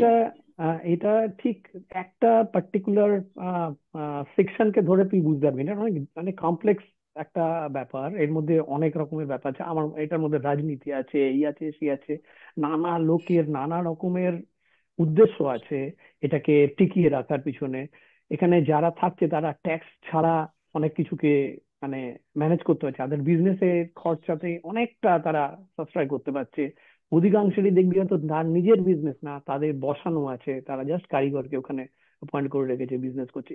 এই যে বিরাট বড় একটা ধান্দা, মানে প্রফিটের জায়গা, সেই জায়গাটা ভেঙে গেলে যে এই যে যখনই সিস্টেমের মধ্যে এসে যাবে, তাকে ট্যাক্স দিতে হবে, এই দিতে হবে, সেই দিতে হবে, সেটা অনেক পলিটিক্যাল লোকেদের হাতের বাইরে চলে যাবে। হ্যাঁ, এই যে প্রচুর টাকা যে তোলা দেওয়া হয় যেখানে থাকার জন্য, ধর ইউপি থেকে আসছে, নানা জায়গা থেকে আসছে, ওখানে সেট করে যাচ্ছে, কেন তার একটা ছোট্ট একটা স্পেস সেখানে সে পাচ্ছে, আর বাইরে গিয়ে সে চাকরি করছে, কুলি মজদুরি করছে, অমুক তমুক যা খুশি করছে, হয়তো সে ওখানে থাকছে। সেইটা কেউ করতে পারবে, এবং সেটার জন্য যে একটা প্রফিট, সেই প্রফিটের যে একটা হিউজ অ্যামাউন্টের টাকা, সেটা তো যাচ্ছে সমস্ত একটা পলিটিক্যাল পার্টির কাছে। যে যখন যেটা পাচ্ছে গ্র্যাব করছে, যারা পাচ্ছে না তারা এটা নিয়ে করবে, মানে এটা জটিল। সেই জায়গা থেকে আমার মনে হ্যাঁ, হয় সেটা খুবই খুব জটিল জটিল। মানে। আর কিন্তু একটা আর্টিস্ট যে একটা এটা অ্যাঙ্গেল বিষয়, থেকে দেখছে, আর্টিস্ট যে অ্যাঙ্গেল থেকে দেখছে, সেই অ্যাঙ্গেলটা অনেকটা আলাদা। কিছু ক্ষেত্রে একটা সুপারফিশিয়াল, সে মনে করতে পারে যে হ্যাঁ এটা কিভাবে হচ্ছে, কিন্তু এটা জেনারেলাইজ করা খুব আমার মনে তবে হয় আমার মনে হয়, আমি ডিফিকাল্ট। বিশ্বজিতের কাছে যাবো, কিন্তু তার আগে আমি একটা কথা বলে নিই। নব যেটা বলছি, আমার মনে হয় হেমা উপাধ্যায়ের এই কাজটায় ওইভাবে কোনো মেসেজ নেই যে এটা একটা এরকম না, একটা পরিবেশ, এটা না, তা নয়। ও স্পেসটাকে দেখেছে, এই এটা যে আমরা সাজিয়েছে। ট্রেনে হ্যাঁ, নামতে গিয়ে যে অ্যাট দ্য সেম টাইম যে এইরকম একটা এই স্পেসের মধ্যে এত লোক, কিন্তু at the same time colourful, এই যে নীল ছাদগুলো, এই সব নিয়ে যে আরবান স্পেসের যে কনজেস্টেড, কিন্তু তার মধ্যে দিয়েই একটা, আমি বলবো, হ্যাঁ, একটা কোথাও একটা বিউটির জায়গা, একটা ইন্টারেস্টিং জায়গা, স্পেস, এইটা ওর কাছে বড় ছিল আর কি। এখানে কোনো পলিটিক্যাল বা সামাজিক বক্তব্যটা আমার মনে হয় আহ বড় কথা না। মানে নাও থাকতে পারে, মানে নাও থাকতে পারে, হয়তো নাও সেটা তো থাকতে পারে। আমি তো ওইখানে তো ঢুকলে তো ওটা ভাই, তুমি ওই কি যে বস্তি, আর এই যে এতগুলো গল্প আমরা জানি, এটা তো একটা বোম্বে এয়ারপোর্টে ইন্টারন্যাশনালি। তুমি কি নেমেছো? বোম্বে এয়ারপোর্টে ল্যান্ড করেছো হ্যাঁ, হ্যাঁ, কোনোদিন? হ্যাঁ, তাহলে তো ভালো করেই বুঝতে পারবে যে কতটা কন্ট্রাস্ট আছে একটা হ্যাঁ, আরবান ইয়েতে, হ্যাঁ, স্ট্রাকচারে। এই সেটা কন্ট্রাস্টটাই ওইখানে আমার মনে ক্রস হয়। করলেই সেটা বোঝা যায়, হ্যাঁ, না হলে এটা বোঝা যায় না। মানে এটা সেই জায়গা থেকে ভালো পিক করেছে যে এই সাবজেক্টটাকে, আমার মনে হয় সেটা একটা, ভিজুয়াল একটা স্পেকটাকল এটা। সেটা আমার মনে হয় এটা খুব বেশি এখন লাগবে। যাই হোক, সেখানে তোমরা ঠিক বলছো। মানুষের আহ, হুম। ওইভাবে থাকাটাকে আমি, আর্টিস্টদের ক্ষেত্রে সবসময় সে অভিযোগ ওঠে এবং সেটা সবসময় থাকে, ওটাকে অস্বীকার করা যাবে না, সত্যি তো বুঝছো তুমি। আচ্ছা বিশ্বজিৎ। হ্যাঁ, যেটা কথা হচ্ছিল ওই বম্বের বস্তি নিয়ে, আমি বম্বের বস্তি নয়, ওইখানের অভিজ্ঞতা নেই। অন্য বস্তি, সেখানে সব যে কোনো বস্তি, ব্যাপারটা কি হয়, তারা ওখানে বসবাস করে, তার সঙ্গে জীবন জীবিকা, তাদের থাকার সুবিধে তারা অভ্যস্ত হয়ে যায়। সেই কারণেও তারা অন্য জায়গায় যেতে চায় না। এটা আমরা বাইরে থেকে হয়তো অনেক মানে আর্টিস্টরা বা অন্য অনেক রোমান্টিক ভাবে দেখি, কিন্তু ওইটা ওদের লাইফ একদম। আমরা ওই মানলাম না, ওই সুবিধাগুলো আছে তো তাদের, মানলাম অভ্যাসের না, বিষয়। মানলাম না, মানলাম না। অভ্যস্ত না হওয়াটা যেতে, অন্য কথা। না অভ্যস্ত না, কেউ তারা যে, হতে চায় না, কেউ চায় না ওই রকম একটা ডিফিকাল্টির মধ্যে সে তা চালিয়ে দেবে সারা জীবন। তাদের কিছু মানে বাধ্যবাধকতা আছে আর কি, না কম্পালশন ওইটাই তো আছে, বললাম, তার সেটার মানে জন্য তারা ওখানে তাদের থাকতে জীবন, বাধ্য হয়। হ্যাঁ হ্যাঁ, না না, বাধ্য হয়। মানে বাধ্যবাধকতা তুমি ওইভাবে না আফটার বললেও, অল একটা ধরুন, আনহাইজিনিক জায়গা, নোংরা, তার হ্যাঁ জল নেই, হ্যাঁ, তার স্যানিটেশন নেই, তার এই নেই সেই নেই, নানা রকমের ইনসিকিউর সমস্ত কিছু, রোগ ভোগ, সে কেন ওখানে থাকতে চাবে? সে বাধ্য হয় ওখানে থাকতে। আর তারপরে সে যদি চায় একটা জায়গায়, সে যদি এফোর্ড করতে পারে, নিশ্চয়ই সে তার ফ্যামিলিকে কিংবা কোনোভাবে দেখবি সে ওখানে সেট করে দিয়েছে, তার হয়তো বিজনেসটা চালাচ্ছে ওখানে। কেন বিজনেস চালানোর জন্য অন্য রকমের অনেকগুলো অ্যাঙ্গেল থাকে, তার মানে অনেক টেকনিক্যাল অ্যাঙ্গেল থাকে, তার ট্যাক্স দিতে হচ্ছে না, এই দিতে হচ্ছে না, নানা রকমের সুবিধা আছে। তো আমার মনে হয় এটা ওইভাবে জেনারেলাইজ করাটা আমার মনে হয় ঠিক হবে হ্যাঁ, সেটাই আমার সেটাই। মনে হয় যে হ্যাঁ সেটাই। এটা অনেক জটিল, বিষয়টা অনেক জটিল। হ্যাঁ, যাই হোক, তো যেটা হলো, আমরা এই স্কাল্পচারের পর্বটা দীর্ঘ 31টা পর্ব, দীর্ঘ দিন ধরেও চললো, কতদিন, বছর দুয়েক।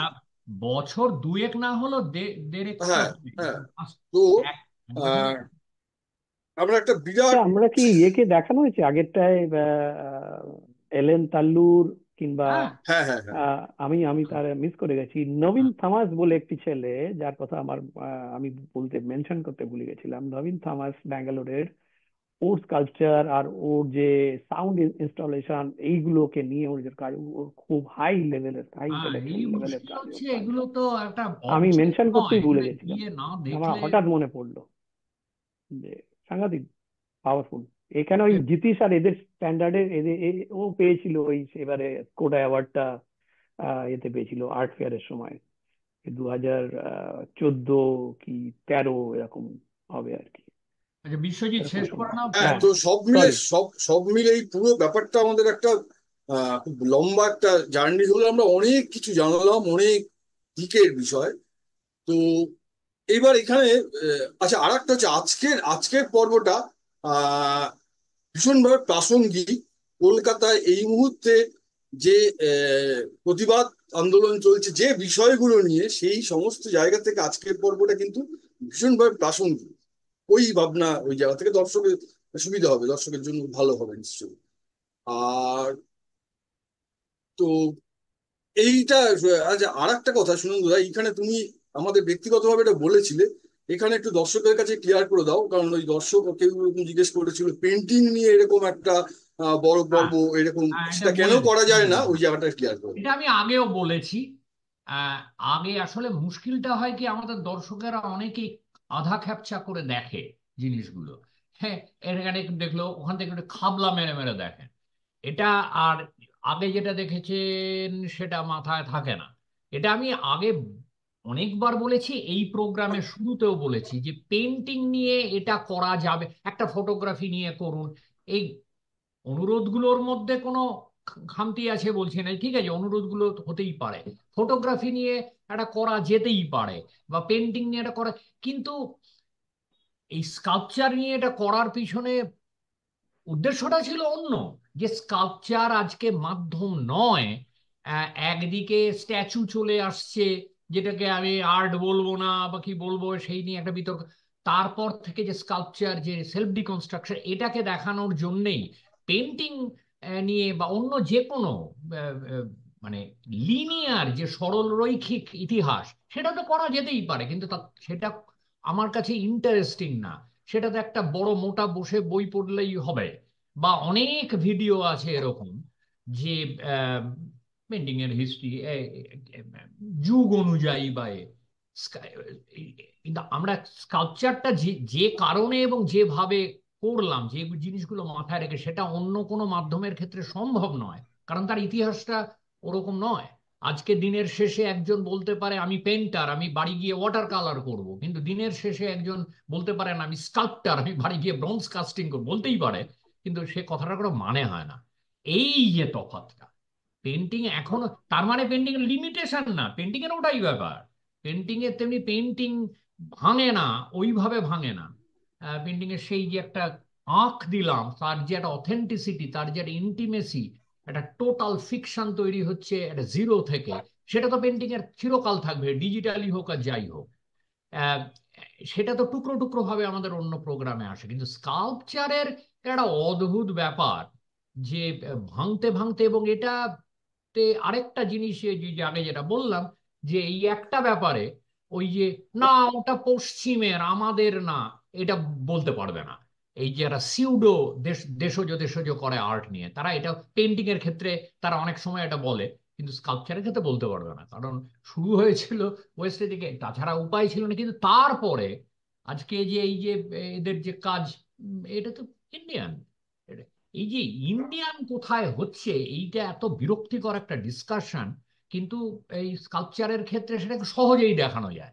এই তো এখানে পেনিয়া ক্ষেত্রে এই তো ফর্মটা ইন্ডিয়ান, ওদিকে পট থেকে নিচ্ছে, এই ধরনের আলোচনা বস্তা পচা হয়ে গেছে। কিন্তু স্কাল্পচারের ক্ষেত্রে আমি তো খুব ভালো একটা আলোচনা হতে পারে হেমা উপাধ্যায়ের ওটা, বা বুসোমালা বা কুলকার্নির, কিভাবে ইন্ডিয়ান রেবেকা হর্নের সঙ্গে একটা মিল থাকলে কিছু এসে যায় না। এখানে অন্য জিনিস করছেন উনি, বেতের যে তৈরি করছে সেখান থেকে শুরু করে সবটাই ইন্ডিয়ান। বেতের এই ব্যাপারটা নেই পশ্চিম। সেখানে স্কাল্পচারের যে পসিবিলিটি গুলো অনেক দিক থেকে সেটাকে আহ, আহ, দেখা যায়। এটা এইটার জন্যই প্রোগ্রামটা করা আর কি, সেটা বলে দেওয়া যে পেন্টিং আমরা ওভাবে সরল রৈখিক ইতিহাস নিয়ে প্রোগ্রাম করি না এখানে। একটা কোনো প্রশ্নের ওপর দাঁড়িয়ে ওঠে, আহ, মানে একটা প্রোগ্রাম তৈরি হয়, সেই প্রশ্নটা পেন্টিং এর ক্ষেত্রে কি হবে। পেন্টিং নিয়ে একটা প্রোগ্রাম, এটার কোনো মানে হয় না প্রশ্নটা, ওটা তার মাধ্যম। আহ, আচ্ছা, আর একটা মানে কলকাতার ক্ষেত্রে যে আমরা স্কাল্পচারের চর্চা, আর্ট কলেজ ওরিয়েন্টেড এই যে চর্চাটা আমরা কিন্তু বেশিটাই দেখি মেটেরিয়াল অ্যান্ড প্রসেস। হ্যাঁ, মেটেরিয়াল প্রসেসও না, মেটেরিয়াল প্রসেসের খুব বেসিক জায়গায় আছে হ্যাঁ, এখনো, সেই ব্রঞ্জের টেক্সচার বা ওই ওর মধ্যেই আছে। মেটেরিয়াল প্রসেসেরও মানে প্রচুর পুরো পুরোনো একটা জায়গায় আছে। কলকাতার স্কাল্পচারের এই জায়গা মানে অন্য, আমি সারা ইন্ডিয়ায় যা হচ্ছে, এই যে আজকে যে কাজগুলো দেখছি, ইয়ের মানে আমি এই পর্ব বলছি না, আমি 30 নম্বর যেখানে অবজেক্ট রয়েছে তাল্লুরের কাজ যে দেখলাম, ওরম কাজ কলকাতার কে করে? যারা করে তারা বাইরে, কলকাতার বাইরে থাকে। তারা হয় প্রবীর গুপ্ত টুপ্ত করে, তারা কলকাতার বাইরে থাকে। কলকাতায় থেকে ওরম কাজ করে না তা না, আছে দু একজন আছে, কিন্তু কজন? মানে আমার কথাটা হচ্ছে কলকাতা আর্ট কলেজের স্কাল্পচার ডিপার্টমেন্ট গুলোয় প্রথমত হচ্ছে এই মাধ্যম অনুযায়ী আর্ট এডুকেশন, পেন্টিং, আর পেন্টিং এর মধ্যে আবার western painting, Indian painting, government কলেজে এইগুলোই সমস্যা। তার মধ্যে স্কাল্পচার ডিপার্টমেন্টে শেখায়টা কি? আর্মেচার বাঁধা শেখালি, ঠিক আছে, সে তো রামকিঙ্করকেও নন্দলাল ইউরোপ থেকে টিচার এনেছিলেন শেখাতে, কিন্তু তারপরে কি আহ, মানুষের, যার জন্য আজকে আমি মনে করি কলকাতায় সেরামিকে অনেক বেটার কাজ হয়, মানে অনেক চিন্তা ভাবনা। আমি এটা অদ্ভুত ব্যাপার, আমি সেরামিকে যতজনকে চিনি ইন্টারেস্টিং কাজ করে কলকাতায়, এডুকেটেড এবং কলকাতাতেই, মানে কলকাতা বেসড তারা, আমি স্কাল্পচারে যারা ট্রেন্ড হয়েছে তাদের মধ্যে আমি এতজন চেনা নেই আমার, আমি অন্তত দেখিনি বা এক্সিবিশন টেক্সিবিশনে গিয়ে যে এরকম ইন্টারেস্টিং কাজ। সেরামিকে অ্যাকচুয়ালি চিন্তা ভাবনাটা অনেক সফিস্টিকেটেড, আমি যাদের কাজ দেখছি। আহ, অদ্ভুত সেরামিক ডিপার্টমেন্টে, গভর্নমেন্ট কলেজই ধরো সেরামিক ডিপার্টমেন্টটা বেরিয়ে এলো, সে সেরামিকের তো চিরদিনই একটা ডিবেট, এটা আর্ট কি আর্ট নাই, হ্যান ত্যান, কিন্তু সেরামিকের লোকেরাই কি যে চিন্তা ভাবনার প্রকাশটা দেখি, স্কাল্পচার নিয়ে যারা পড়াশোনা করেছে আহ, তারা দেখি না। এই কলকাতায় পার্টিকুলারলি দুরবস্থা আর কি। আরে এই জিনিসগুলো বোধ মানে এই জিনিসটা এইভাবে ভাবেই না কেউ, কারণ তাকে শেখানো হয়নি ইয়েতে। গভর্নমেন্ট আর্ট কলেজে স্কাল্পচার ডিপার্টমেন্ট কোথায়, সেই মানে কি কোন জায়গায় রয়েছে, সেই তো চিন্তামণি কর যা করেছে, তারপরে তার এগোতে পারেনি, তা ভাঙতে পারেনি। আহ, আর অন্যান্য গুলো তাই একই, আরো খারাপ অ্যাকচুয়ালি। আছে, রবীন্দ্রভারতীতে আছে স্কাল্পচারে অন্যভাবে ভাবে, কিন্তু আমি এটা অদ্ভুত লাগলো রবীন্দ্রভারতীর একটি ছাত্র, আমি নাম করে মানে ব্যক্তির নাম করব না, আমি ইনস্টিটিউশনের নাম করেই বলছি, রবীন্দ্রভারতীর একটি ছাত্র অদ্ভুত ইন্টারেস্টিং কাজ করে।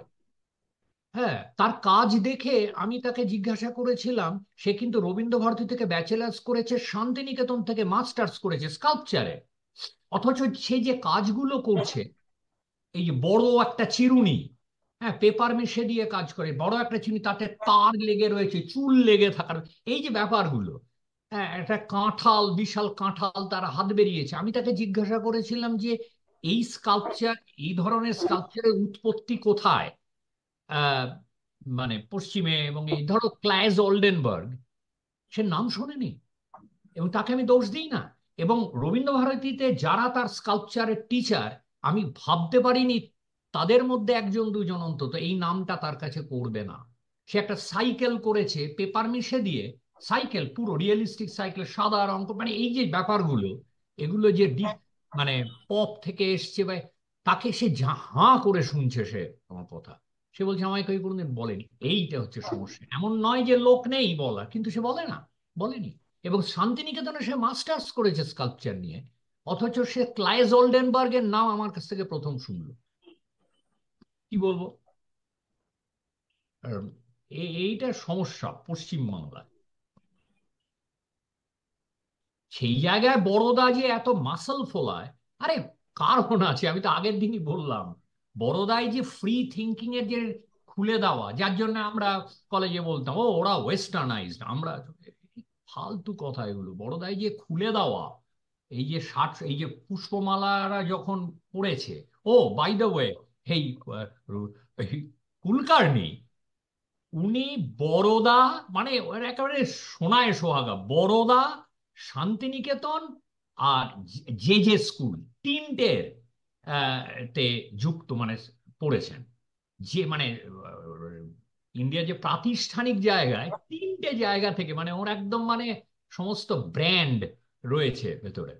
তো আম, এই বড়দায় যে যে মুক্ত চিন্তা, সেই পুষ্পমালার একদিন টক শুনছিলাম ওই কলকাতায় ইমামিতে, ওই সুব্রমণিয়ানের শেষ দিনটা একটা উনি বলছেন যে আমরা যে আমাদের বলে মুক্ত চিন্তা মানে করো, ফ্রিডম, সেই জন্য ওর এই ইয়েটা হয়েছে। এটা কোথায় কলকাতায়, কোথায়? হ্যাঁ, মানে এক বড়দার ডিপার্টমেন্ট আর এক ডিপার্টমেন্টে ক্রেডিট গিয়ে আছে কাজ ভাই, করতে বড়দার পারে। ক্রেডিট আছে। মানে প্রিন্ট মেকিং এর স্টুডেন্ট সে গিয়ে স্কাল্পচার করতে পারে, কিংবা সে হ্যাঁ, মানে এক ডিপার্টমেন্ট এ আরেক আমাকে ডিপার্টমেন্টকে খুলে আমাকে দিয়েছে সে ইন্দ্র কিন্তু। বলেছিল যে, আমি বললাম তাহলে তোমরা প্রোগ্রামটাকে ভাঙছো না, এই যে মিডিয়ামের নামগুলো কেন? বলে দেখো এটা করতে গেলে ড্রয়িং বোর্ডে পারবে ফিরে না, যেতে হবে, এটা ইউনিভার্সিটির ব্যুরোক্রেসি, এটা আমরা একদম করতে পারবো না। যে একদম তাই। পেন্টিং স্কাল্পচার হ্যাঁ, নামই করা হবে না। কিন্তু ইন্টারনালি মিউচুয়াল আন্ডারস্ট্যান্ডিং এ ইন্টারনালি সেটা। বললো হ্যাঁ, যে আমরা এটাকে অ্যালাউ করি, যে পৃথিবীর কোনো রেকগনাইজড এমএফএ প্রোগ্রামে আর মিডিয়ামের নাম করা হয় না। পেন্টিং এ এমএফএ করছে, কথাটার মানেটা কি? তো বললো দেখো এটাকে বদলাতে গেলে তো আমাদের সেই ব্যুরোক্রেসি দিয়ে চলে যেতে হবে, নানান রকম ঝামেলা। এখন আর অনেক এই তো, রেস্ট্রিক্টেড হয়ে গেছে, এখন হ্যাঁ, আর আগের মতন নেই। এখন কি, পুরো এই সমস্ত চাপ এসে গেছে, এই হ্যাঁ, কিন্তু সিস্টেম বললো গুলো আমরা ঢুকিয়ে মানে ঢুকিয়ে 19 বারোটা বাজিয়ে দিচ্ছে। পর্যন্ত শুনেছি, বললো আমরা তো অ্যালাউ করি হুম, সবকিছু।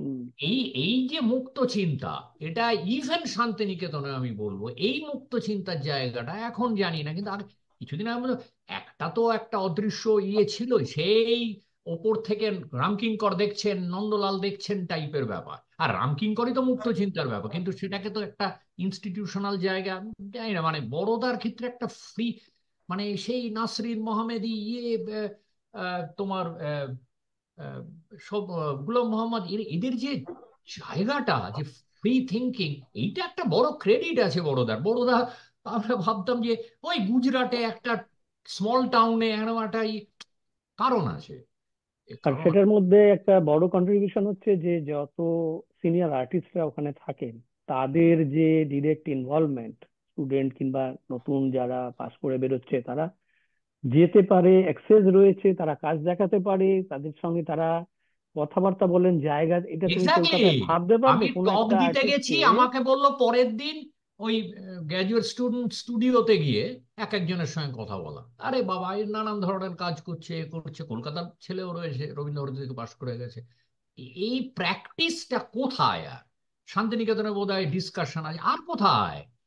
যে একটা টক দিতে আসেই না কেউ, আহ, তারপরে যদি আসে তাহলে তাকে গ্র্যাজুয়েট স্টুডেন্টদের সঙ্গে কথা বলা হবে। যাই হোক, এনিওয়ে, আমরা অনেক কথা অনেকবার বলেছি এসব। আচ্ছা, যাই হোক। তাহলে সবাই হুম, আহ চলো তাহলে, হলো আজকে, পরেরটার সময় আবার জড়ো হওয়া যাবে। ওকে। Thank you. ওকে।